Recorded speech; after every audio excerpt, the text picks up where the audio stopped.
ప్రభావతి వాళ్ళ ఫ్రెండు తన కొడుకుని, కూతుర్ని తీసుకురాగానే వాళ్ళు బాగా డబ్బున్న వాళ్ళని చూస్తేనే అర్థమైపోతుంది. అందుకని తను లేనిపోని డాబులు, గొప్పలు అన్నీ ఒకటిగానే చెప్తూ ఉంటుంది. "ఎలా ఉన్నావే ప్రభా" అనేతంటూ ఉంటే, "నలుగురు పిల్లల తల్లిని నేనెలా ఉంటాను" అనేతంటూ ఉంటే, "నీకు నలుగురు పిల్లలంటే నమ్మలేమే" అనైతే అంటూ ఉంటే, "అవుననుకో అప్పుడప్పుడు అందరూ అలానే అంటూ ఉంటారు. దారిలో వెళ్తూ ఉంటే మీ అక్క అని కూడా అంటారు" అని నవ్వుకుంటూ ఉంటుంది.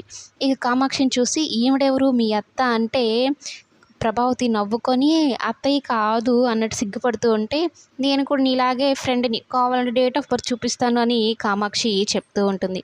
ఇక ఆమె 16 ఏళ్ల వయసు సినిమాలో శ్రీదేవిలా ఉన్నావు అని చెప్పగానే ఒక్కసారిగా ఊహల్లోకి వెళ్ళిపోతుంది.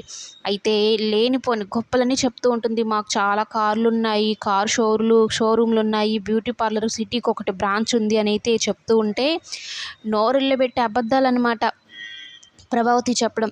ఫస్ట్ ఏమో వాళ్ళన్నీ నమ్మేస్తారు. కానీ చూస్తూ బాలు అయితే అవన్నీ చెప్పి మన ఆడపిల్లని అక్కడ ఇచ్చి ఒకవేళ అబద్ధాలని తెలిసిన తర్వాత ఆ అమ్మాయి పరిస్థితి ఏంటి? నువ్వు చెప్పే అబద్ధాలకి, డావుల కోసం నా చెల్లిని, తమ్ముడిని బలి చేయకు అంటూ మొత్తం నిజాలు వాళ్ళ ముందు పెట్టేస్తాడు. ఇంకేముంది వాళ్ళకి బాగా ఒళ్ళు మండిపోయి ఫస్ట్ సత్యాన్ని యేసుకుంటారు. అసలు చేతగాని తండ్రి అయినా ఈమె ఇన్ని మాట్లాడుతుంది, పెళ్ళాన్ని కూడా కంట్రోల్‌లో పెట్టుకోలేకున్నాడు అన్నట్టు సత్యంని అనడంతో బాలుకి కోపమొస్తుంది.